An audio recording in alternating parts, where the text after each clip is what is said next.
Eh, Muy buenos días para todos. Vamos a dar inicio a la charla del día de hoy.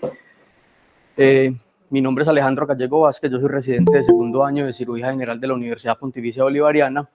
El día de hoy les voy a hablar sobre síndrome postcolecistectomía y previo a comenzar la charla le quiero dar las gracias al doctor Víctor Quintero, quien fue mi asesor para el día de hoy. En el derrotero de la charla, esto es lo que vamos a manejar, hablar algo de la historia, generalidades del síndrome postcolecistectomía, algo sobre el enfoque diagnóstico, enfocarnos en las causas biliares, unos algoritmos de aproximación a esta enfermedad y unas conclusiones. Y los objetivos van a ser conocer la definición, epidemiología y sintomatología del síndrome postcolecistectomía, identificar las principales etiologías haciendo énfasis en las que son de origen biliar y tener una claridad al final de la charla sobre cómo se deben de enfocar y manejar los pacientes con el síndrome postcolecistectomía. Entonces, para comenzar hablando de la historia, tenemos que aproximadamente en el año 2000 se describe que los babilonios fueron los primeros que comenzaron a describir la anatomía de la vesícula, el cístico, las vías biliares en general, basados en modelos de ovejas, y que ellos dejaron esto plasmado en unas figuras de barro. Posteriormente, en 1555, muere San Ignacio de Loyola, y digamos que esto es importante porque el médico tratante de San Ignacio era Mateo Realdo Colombo, era un médico italiano que mientras lo trataba y después cuando él ya fallece, le hace una autopsia al cadáver y descubre puros cálculos en las vías biliares y asume que se murió de una infección originada en las vías biliares, y se dice que este posiblemente sea como el primer reporte, la primera descripción de alguna patología, de alguna complicación de la vía biliar. Aquí pasa algo muy importante, y es que en 1846 se da la primera anestesia en Estados Unidos, y esto es importante porque el dolor era la principal limitante de los cirujanos, digamos como el principal enemigo del momento de realizar cualquier procedimiento. Entonces con la anestesia esto desaparece, y ese mismo año, el 15 de junio, John S. Bobs hace la primera colecistotomía de la historia. Fue algo inadvertido, se dice que él estaba operando una paciente que él asumía que tenía una lesión ovárica, pero que cuando le incide ve salida de contenido amarillo y de cálculo se da cuenta que estás en la vía biliar. Entonces ahí se hace la primera colecistotomía y se dice que es el nacimiento de la cirugía hepatobiliar. Posteriormente, en el 81, William Helsted hace la primera cirugía hepatobiliar programada. Lo curioso de esto es que él la hace sobre su mamá, que tenía una masa en el hipocondrio derecho, que estaba ictérica y estaba pues con signos de infección, y él la opera. La paciente, pues la mamá de él sobrevive, pero se muere 2 años después de la cirugía por una coledocolitiasis residual. Lo llamativo es que este mismo médico en 1920 también fallece por una sepsis de origen biliar por una coledocolitiasis. El 15 de julio, este médico Carl realiza la primera colecistectomía de la historia, y ya en 1924 Graham y Cole empiezan a introducir la colecistografía, y esto es importante porque a partir de este punto es en el que se comienza a aumentar el número de reportes de patologías de la vía biliar, aumenta la incidencia de las colecistectomías, pero se comienzan a operar sin una indicación muy clara y sin una técnica adecuada, sin una claridad sobre quiénes deberían ser sometidos a cirugía y quiénes no. Y en el 47, Woman y Kreider lo que hacen es acuñar el término síndrome postcolecistectomía. Esto es importante porque, teniendo en cuenta todo lo anterior, ellos dicen que es un conjunto de signos y síntomas que están presentes en los pacientes con colecistectomía, pero que son creados por la cirugía, los cirujanos, o como resultado de un mal procedimiento. Entonces, este fue el primer término que se acuñó, el síndrome postcolecistectomía. ¿Qué es lo que pasa? Que a medida que la historia ha transcurrido, pues hemos tenido un mayor conocimiento sobre la anatomía y la fisiología del tracto gastrointestinal, las vías biliares, hay un mayor desarrollo de todo lo que son las ayudas diagnósticas, y con la evolución de esto se han dado cambios en la definición del síndrome postcolecistectomía. ¿Cómo se define entonces en este momento? Se define como un conjunto heterogéneo de signos y síntomas gastrointestinales que se presentan en los pacientes con colecistectomía, pero se hace la aclaración que puede ser la persistencia o recurrencia de síntomas que ya estaban previos a la cirugía, o el desarrollo de nuevos síntomas que pueden estar o no en relación a la colecistectomía y que tienen un tiempo de aparición muy variable.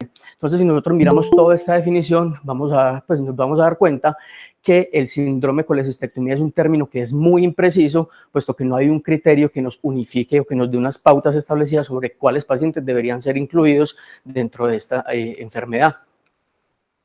¿Cuál es la epidemiología? Se dice que En los años 90, en Estados Unidos se hacían más o menos 500.000 colecistectomías, entre 2000 y 2010 en el Reino Unido alrededor de 54 colecistectomías al año, y que con este porcentaje de procedimientos la incidencia era dentro del 5 al 40%.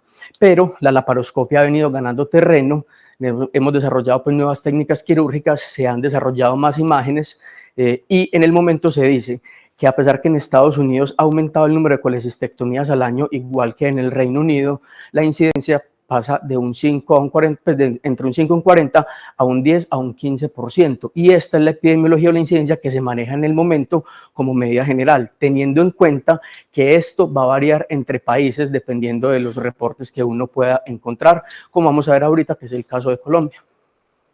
Existen unos factores de riesgo para que las pacientes lleguen a desarrollar síndrome post-colecistectomía, como lo son la cirugía urgente, si el paciente tiene o no colelitiasis. Si un paciente tiene colelitiasis, tiene un riesgo de más o menos un 10 a un 25% de desarrollar síndrome post-colecistectomía, pero si no tiene coledocolitiasis, tiene un riesgo ligeramente más alto. La duración de los síntomas se dice que es algo exponencial. Entre un paciente más tiempo lleve con los síntomas previo al procedimiento, más posibilidades va a tener de presentar síndrome post-colecistectomía. Un dolor posoperatorio intenso, si bien esto lo describen como un factor de riesgo, no hay un término preciso porque no nos dicen qué es un dolor intenso, por cuántos días, con qué escala lo evalúan, pero finalmente pues se tiene dentro de los factores de riesgo. Que tenga una diarrea crónica presente previo a la cirugía y la edad. Se dice que los pacientes que son menores de 30 años van a tener una incidencia de más o menos el 43%, mientras que los mayores, entre los 30 y los 69, una incidencia que puede ir del 21 al 31%.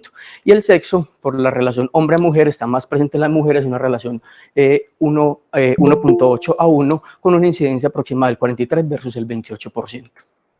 Entonces, ¿cuáles son los signos y síntomas que puede presentar un paciente con síndrome post-colecistectomía? Son todos estos que están acá.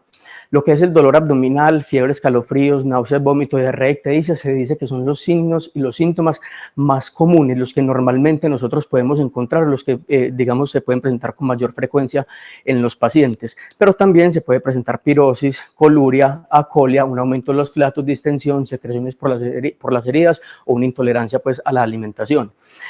¿Qué es de recalcar en este caso? Que como vamos a ver, pues como lo podemos ver, son signos y síntomas que son variables, pueden llegar a tener una o varias causas, pueden o no estar presentes antes de la cirugía, y lo más importante es que para que nosotros hablemos de síndrome post-colecistectomía, estos síntomas pueden aparecer desde los 2 días del posoperatorio hasta 25 años después de la cirugía. Entonces, esto hace que sea, digamos, algo muy amplio y que sea inespecífico.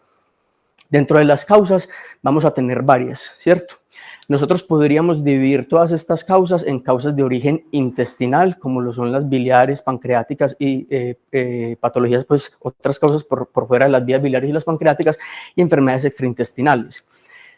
Se dice que todas las causas que son de origen gastrointestinal son más o menos el 50% de las causas del síndrome post-colecistectomía, mientras que las enfermedades extraintestinales son el otro 50%.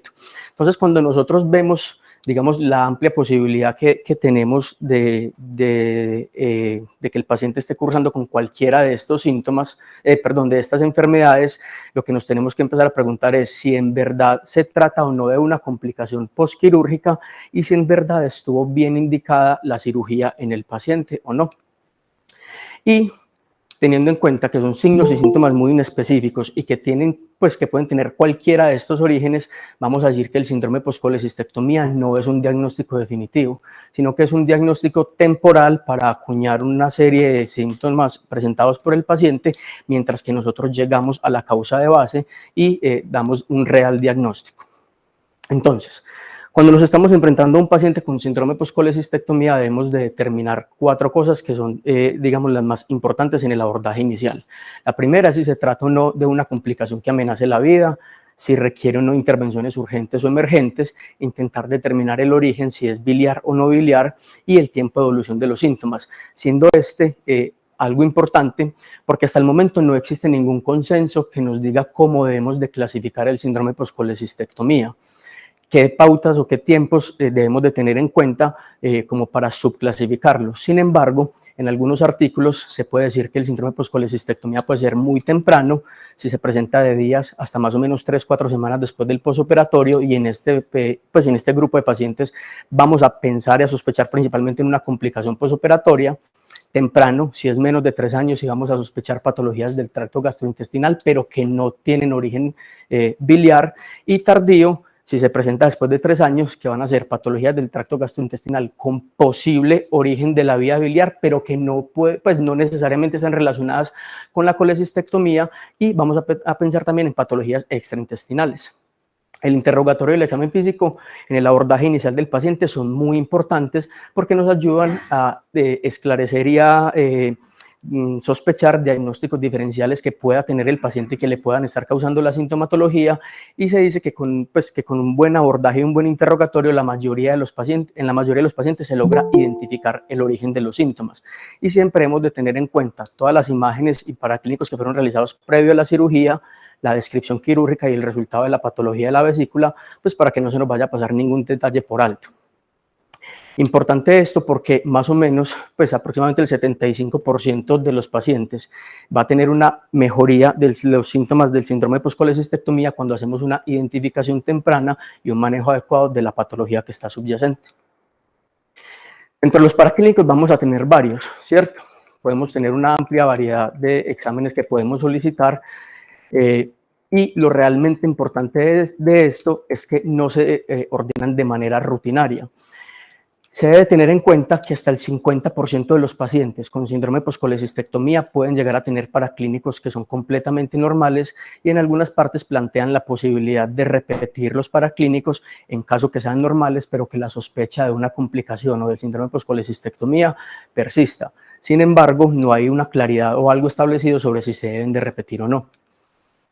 Respecto a las imágenes, vamos a tener también una amplia variedad de posibilidades que vamos a ordenar dependiendo de lo que estemos sospechando, y tanto para los paraclínicos y las imágenes debemos de tener en cuenta que no todos se hacen de manera rutinaria, no todos son obligatorios, y que los vamos a solicitar es dependiendo de la sospecha que yo tenga y de la condición clínica del paciente. Entonces, de las causas biliares vamos a mencionar todas estas y hablar unos aspectos muy puntuales sobre cada una de ellas.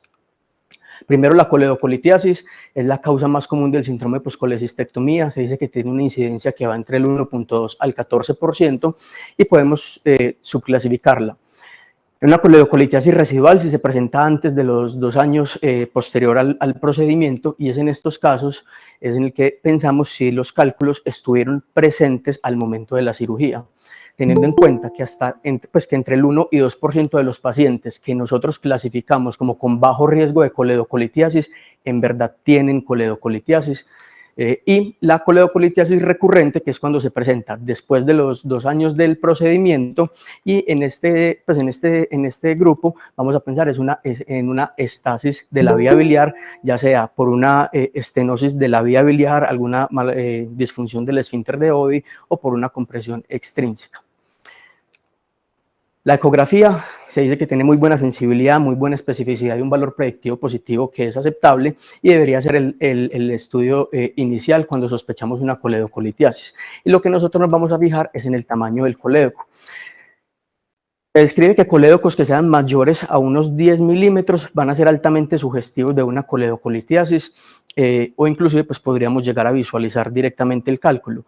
Sin embargo, hasta el 10% de los pacientes pueden llegar a tener coledocolitiasis con un tamaño de colédoco normal menor a 6 milímetros. Entonces, esta sería la imagen inicial, y posteriormente podríamos optar por realizar una colangioresonancia o por realizar una CEPRE, dependiendo de la condición del paciente, de la sospecha, del riesgo que tenga. Aclarando que hasta el 37% de los pacientes que se les realiza una CEPRE y que esa CEPRE se describe como fallida van a tener un paso esporádico de los cálculos posterior al procedimiento.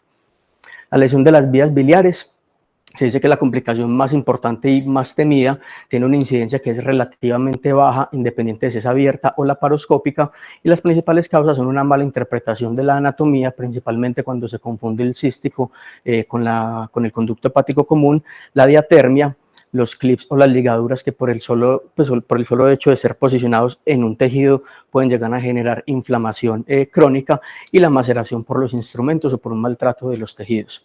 Factores de riesgo para una lesión de las vías biliares: un cirujano sin experiencia, que no reconozcamos la anatomía, disección difícil, que operemos una vesícula que esté inflamada, que hagamos una tracción excesiva o que hagamos intentos muy agresivos para crear la hemostasia. Esto es muy importante, es que solamente el 25% de las lesiones de la vía biliar se logran reconocer o dentro de la cirugía o en la misma hospitalización. Y es lo que nosotros debemos de intentar estar pendientes, estar muy atentos si realizamos o no una lesión de la vía biliar, o si al menos tenemos la sospecha, porque el 90% de los pacientes, pues del 100% de los pacientes que se les realiza una lesión de las vías biliares, el 90% van a tener éxito con un manejo de manera temprana y con un diagnóstico temprano y un manejo que sea adecuado, disminuyendo la morbimortalidad pues a largo plazo. También se dice que en la lesión de las vías biliares la ecografía pudiera ser la imagen inicial. Sin embargo, la mayoría de estos pacientes van a requerir una imagen adicional, que puede ser un TAC, una colangioresonancia o una CEPRE, dependiendo de la condición del paciente. Y los objetivos de yo realizar todos estos exámenes y todas estas imágenes es que en el paciente que yo sospeche una lesión de las vías biliares debo de controlar la infección, limitar la inflamación, llegar a reconocer bien la anatomía, dónde está la lesión, y así restablecer la continuidad de la vía biliar. Secundario a estas lesiones de la vía biliar, los pacientes pueden desarrollar colecciones, biliomas o lesiones que pueden ir desde la A a la E según la clasificación de Strasberg. Lo llamativo es que cada una de estas va a tener un manejo distinto, que puede ser drenajes, esteno, reconstrucción, dependiendo pues de la lesión que tenga el paciente. La otra causa de origen biliar es el remanente del ducto cístico largo. Nosotros hablamos de un remanente del ducto cístico largo cuando queda un cístico remanente mayor a 1 centímetro. Se dice que cuando son mayores o iguales a este diámetro se va a favorecer la formación de cálculos, puede presentar síndrome de Mirici, fístulas, granulomas o neuromas. El remanente largo es, digamos, solamente la anatomía que queda. Vamos nosotros a hablar del síndrome cuando el paciente llega a desarrollar cualquiera de estos signos, de estos síntomas, y afortunadamente pues tiene una incidencia muy baja. Se dice que es menor al 2.5%, y en verdad no se ha establecido que existe una diferencia en la incidencia cuando se realiza una colecistectomía abierta versus una colecistectomía por laparoscopia. No hay unos síntomas que sean específicos ni patognomónicos pues de esta enfermedad, y el tratamiento sería entonces realizar la resección del remanente. Una vesícula biliar remanente generalmente ocurre cuando hacemos una colecistectomía subtotal. Son síntomas que van a aparecer de manera crónica meses a años después del procedimiento, y que básicamente se van a dar por cálculos que quedaron remanentes o neoformados, o por inflamación aguda o crónica. Y el tratamiento sería entonces remover el remanente de la vesícula. Las colecciones del lecho biliar, que van a estar presentes entre el 10 y el 14% de los pacientes que son sometidos a una colecistectomía, y se dice que tiene una duración promedio de 7 días. Y este tiempo es importante porque se dice que a los 7 días la colección debería de haber desaparecido, o al menos debería de tener signos imaginológicos que muestren que ha empezado a disminuir su tamaño.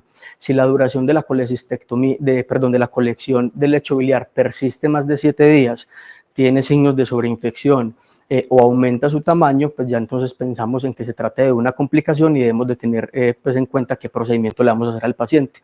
La ecografía generalmente es el examen inicial, y con el examen que nos podríamos guiar para llegar al diagnóstico, y el tratamiento sería realizar drenaje y antibiótico en los casos que esté indicado. Los cálculos libres o perdidos van a tener una incidencia entre el 5.7 y 33% en unos reportes, y en algunos otros entre el 20 y el 40%. Sin embargo, se dice que esta es una condición que es subdiagnosticada, porque la mayoría de los cirujanos en las descripciones quirúrgicas no reportan si abrieron o no la vesícula, y en caso tal que la hayan abierto, no reportan si pudieron o no recuperar la totalidad de los cálculos. Esto, como les digo, es la incidencia, el porcentaje de vesículas que se abren y que se riegan los cálculos, pero de este 100% de cálculos que se riegan, solamente entre el 7 y el 8.5% van a generar alguna complicación. Son complicaciones que se van a presentar de manera crónica meses a años después de la cirugía, siendo la principal complicación los abscesos intraabdominales. Segundo van a ser las fístulas, que pueden ser a piel, ombligo, colon o vejiga, y dentro de las otras complicaciones vamos a tener empiema, obstrucción, bacteremias o plastrones, como el que vemos en la foto, un plastrón del piplón. Digamos que no hay como un tratamiento específico para esta condición, sino tratar de resolver la complicación que se presente, y que lo único que nosotros podríamos llegar a hacer en la cirugía para evitar esto sería intentar todos los cálculos, remover todos los cálculos, teniendo en cuenta que la mayoría de ellos se van a alojar en los espacios subdiafragmáticos y en el espacio subhepático. La disfunción del esfínter de Oddi es una condición que puede llegar a estar presente hasta en el 29% de los pacientes con síndrome postcolecistectomía, y puede llegar a tener unas causas anatómicas y unas fisiológicas. Las causas anatómicas van a ser una estenosis, que puede ser por trauma, por inflamación, por manipulaciones previas o por infecciones, y las fisiológicas, los pacientes que presentan espasmo o disquinesia del esfínter de Oddi. El diagnóstico como tal de esta condición sería por medio de una manometría. Sin embargo, debemos de recordar que, como todo procedimiento no es inocuo, va a tener efectos pues, o puede generar complicaciones en el paciente, como lo son el dolor, la pancreatitis, la hemorragia y la colangitis. Para el tratamiento de la disfunción del esfínter de Oddi se han planteado dos alternativas, una médica y una quirúrgica. Dentro de la médica, lo que se había dicho, pues, o lo que se planteó hace muchos años, más o menos en el 2000, 2010, era primero el cisapride. Sin embargo, este medicamento fue retirado en el año 2010 por la Agencia de Medicina del Reino Unido por todos los efectos adversos que causaba, principalmente arritmias y bloqueos. Y el nifedipino, que como tal hasta la fecha necesita más evidencia, puesto que no hay digamos, algún estudio que nos diga si ofrece o no un beneficio sobre la sintomatología que presenta el paciente. Y el manejo quirúrgico sería realizar CEPRE más esfinterotomía, que es muy importante tener en cuenta en estos pacientes, que si bien pueden mejorar entre un 61 y un 94%, la mayoría de ellos no va a mejorar de manera completa, o los síntomas no van a mejorar de una manera significativa, y es porque la disfunción del esfínter de Oddi generalmente está relacionada con otras patologías del tracto gastrointestinal, como puede ser un síndrome del intestino irritable, una gastroparesia o alteraciones de la motilidad esofágica. E inclusive describen que cuando un paciente se presenta en la consulta con signos o síntomas que me sugieran un síndrome postcolecistectomía, y yo diagnostico una disfunción del esfínter de Oddi, antes de realizar cualquier intervención, sea el tratamiento médico o quirúrgico, yo debería de estudiar al paciente buscando descartar cualquier otra enfermedad, porque así se diagnostique por manometría que hay un aumento en las presiones del esfínter de Oddi, posiblemente esa no vaya a ser la causa de los síntomas, sino la patología con la cual está relacionada. La diarrea por malabsorción de las sales biliares va a tener una incidencia entre el 4 y el 5%, y puede llegar a generar una diarrea crónica. Y se va a generar por cambios en la fisiología del tracto gastrointestinal secundario a la colecistectomía. ¿Qué es lo que pasa? La vesícula nos va a ayudar o va a actuar como un reservorio de las sales biliares. En una persona normal se dice que en el día liberamos entre 12 a 36 gramos de sales biliares, y que toda esa totalidad se va a liberar entre 4 a 12 ciclos al día. Ella se libera, ¿cierto? Llega al duodeno, pasa por todo el intestino delgado, y finalmente casi el 95% de las sales biliares se van a absorber en el ilion distal.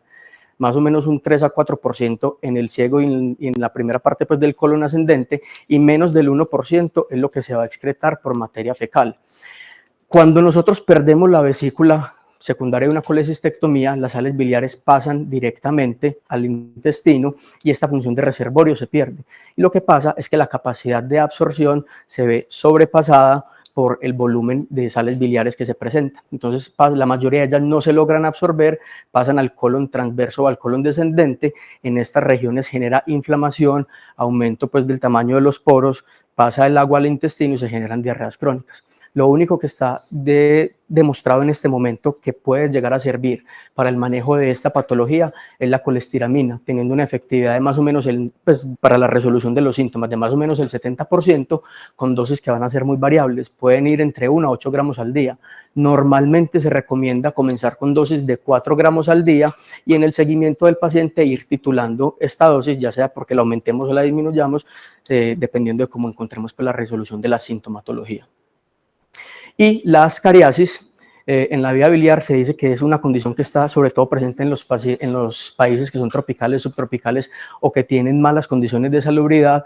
No existen como varios reportes sobre la incidencia de esta enfermedad, solamente encontré uno de la India en el cual a 9.250 pacientes le realizaron colecistectomías, y de estos pacientes, del 100% que desarrollaron síndrome post-colecistectomía, el 6.24% era por ascariasis. Si bien esto está favorecido por las condiciones de salubridad, también hay dos causas que han ido aumentando, pues, o que pueden aumentar la incidencia de esto. Lo primero es que ha ido aumentando el turismo y la migración de las personas, entonces puede que la incidencia en algunos países donde no es tan común se empiece a presentar. Y lo segundo son los cambios fisiológicos que también se dan por la colecistectomía, porque después, pues, posterior a una colecistectomía, la colecistoquinina empieza a actuar de manera más constante sobre el esfínter de Oddi, me genera relajación del esfínter de Oddi y hace que todos los parásitos puedan migrar hacia la vía biliar. Las imágenes, la ecografía se dice que es la imagen inicial y que el tratamiento de elección va a ser una CEPRE que me puede llegar a generar pues una efectividad en el tratamiento de esta condición de más o menos el 75%. Obviamente esto asociado a manejo médico pues para la condición, para el ascaris. Entonces, ¿cómo estamos nosotros en Colombia respecto al síndrome post-colecistectomía? El artículo más reciente que encontré es un artículo que fue publicado en febrero de este año en la Revista Colombiana de Cirugía.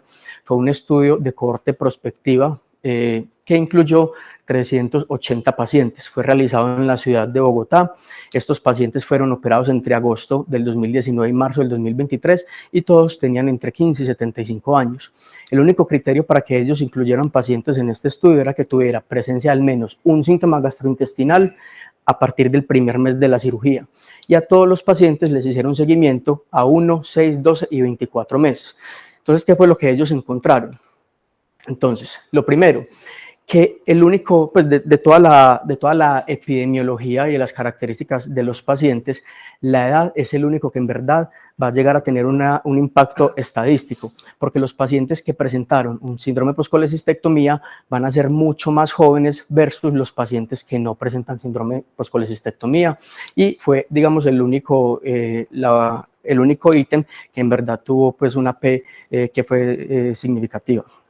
El resto de los ítems tenemos que el género femenino fue el predominante tanto para los pacientes que presentaron como los que no presentaron síndrome post-colecistectomía, y de manera llamativa dentro de los hallazgos ecográficos la colelitiasis fue el más común en todos los pacientes, y también el hígado graso estuvo presente hasta en el 50% de los pacientes que desarrollaron síndrome post-colecistectomía. Ahora, respecto a los síntomas que ellos evaluaron y que siguieron, entonces se dice que de estos 380 pacientes que fueron incluidos en el estudio, 183, que representan el 48.2%, desarrollaron síndrome post-colecistectomía. Y de este 100% de pacientes, el 87.4% lo desarrolló en el primer mes, el 4.9% al sexto mes y el 7.7% dentro del primer año de la cirugía. Y cuando los evaluaron al segundo año, el 17.4% persistía asintomático. Dentro de los dentro de los síntomas que fueron más persistentes, la diarrea se ve que es el que estuvo presente en la mayoría de los pacientes y por periodos de tiempo más largo y con mayor incidencia, seguido de dolor en el hipocondrio derecho y de la epigastralgia. Entonces, teniendo en cuenta todo esto, ellos llegan a las conclusiones de que la incidencia en Colombia es un poco más alta versus la incidencia a nivel mundial, que las características epidemiológicas son iguales a las mundiales, es decir, la prevalencia en mujeres y que se presenten pacientes que sean más jóvenes, y que al menos en nuestra población tener diarrea prequirúrgica para ellos es 3 meses antes de la cirugía, y el hígado graso son factores de riesgo para que lleguemos a desarrollar síndrome post-colecistectomía. Ahora, ¿cuál es el abordaje que nosotros entonces deberíamos de tener con los pacientes? Lo primero es un abordaje prequirúrgico. Es en la consulta externa donde nosotros debemos de empezar a prevenir la aparición de este síndrome. Entonces, tenemos un paciente que se nos presenta con síntomas gastrointestinales, le realizamos un adecuado interrogatorio de examen físico teniendo en cuenta el tiempo de evolución de los síntomas, las características de los síntomas y los paraclínicos e imágenes que fueron realizados de manera previa. Lo que yo me debo de preguntar después de todo esto es si los signos o síntomas son realmente atribuibles a una colecistopatía. Si yo digo que sí, voy a optar entonces por un manejo quirúrgico, teniendo en cuenta si el paciente es o no un buen candidato para la cirugía, riesgo-beneficio, y si el paciente debería de ser optimizado previo al manejo quirúrgico. Si me quedan dudas, debería realizar estudios de extensión, posteriormente revalorarlo, volverme a preguntar si los síntomas son atribuibles a una colecistopatía. Si sí, entonces optar por el manejo quirúrgico, y si no, debería yo de remitir al paciente a otras especialidades e iniciar manejo médico, teniendo en cuenta que el manejo de estos pacientes debería ser multidisciplinario, incluir medicina interna, gastroenterología, nutrición, y no descuidar psicología y psiquiatría, porque pues, algunas de las causas de síndrome de poscolecistectomía que están por fuera de las vías biliares vienen de patologías psiquiátricas. Ahora, este es el algoritmo que yo debería de seguir, o que al menos yo planteo deberíamos de considerar realizar cuando estamos enfrentándonos a un paciente posterior a la cirugía. El paciente me llega con signos o síntomas gastrointestinales, y lo que yo debería preguntarme primero es cuánto tiempo ha transcurrido desde la cirugía. Si han pasado de días hasta más o menos unas 3 o 4 semanas, debería de preguntarme si tiene signos o síntomas que tenga una infección sistémica o una obstrucción o lesión de la vía biliar. Si sí los tiene, entonces yo debería pensar en complicaciones graves y debería realizar intervenciones urgentes como medidas de soporte, antibióticos, realizar paraclínicos e imágenes según mi criterio, y posteriormente dar un manejo en base a lo que yo haya encontrado. Si el paciente mejora, le hago seguimiento. Si el paciente no mejora, se podría considerar repetir imágenes o ayudas o procedimientos adicionales y derivar el paciente a un centro de experticia. Si por el contrario el paciente no tiene signos o síntomas de CIRS ni de lesión de la vía biliar, yo me debería preguntar si los síntomas que él presenta estaban presentes antes de la cirugía o si se desarrollaron después del procedimiento. Si no estaban presentes, es decir, si fueron causados o el paciente los atribuye al procedimiento, debería descartar complicaciones tardías realizando paraclínicos y ayudas diagnósticas según lo que yo sospeche, pero si estaban presentes, debería de considerar patologías del tracto gastrointestinal de origen no biliar. Si posterior a todos los estudios, yo me debo de preguntar si el paciente vuelve a tener, o si en verdad la causa de los síntomas son patología biliar, entonces realizar una intervención o un manejo según el diagnóstico, y si no, entonces remitir al paciente a un manejo multidisciplinario. En el abordaje de los pacientes con síndrome de poscolecistectomía que se presentan de manera temprana, lo más importante es descartar complicaciones graves, y esto es lo que nosotros debemos de realizar primero, sin olvidar que existen otras causas, ¿cierto? Pero nosotros debemos de intentar identificar son complicaciones que amenacen la vida y la calidad de vida del paciente y que lleguen a requerir algún manejo quirúrgico urgente. Como conclusiones, entonces, tenemos que el síndrome de poscolecistectomía es un diagnóstico temporal mientras llegamos a la real causa de los síntomas. Siempre pensar en los diagnósticos diferenciales que causen la sintomatología del paciente y determinar si en verdad el paciente tiene una indicación quirúrgica que sea clara. Debemos de estar atentos a la búsqueda de complicaciones en el posoperatorio a corto y a largo plazo. Las ayudas diagnósticas y los paraclínicos no son rutinarios, sino que los vamos a ordenar conforme nuestra sospecha y el estado del paciente, haciendo un uso racional de los mismos. Ningún signo o síntoma pre o postquirúrgico debería ser subestimado y se debería investigar tanto como se necesite. El tratamiento del síndrome de poscolecistectomía debe ser individualizado, enfocado en la causa de base que presente cada paciente. La aproximación y el manejo de los pacientes debería ser por un equipo multidisciplinario, y también se debería darle educación e instrucción a los pacientes sobre la posibilidad del desarrollo del síndrome de poscolecistectomía antes del procedimiento, advertirlo de los riesgos, identificar si hay algún factor que el paciente esté utilizando como para cronificar los síntomas, ¿cierto? Y derivar según sea necesario. Muchísimas gracias.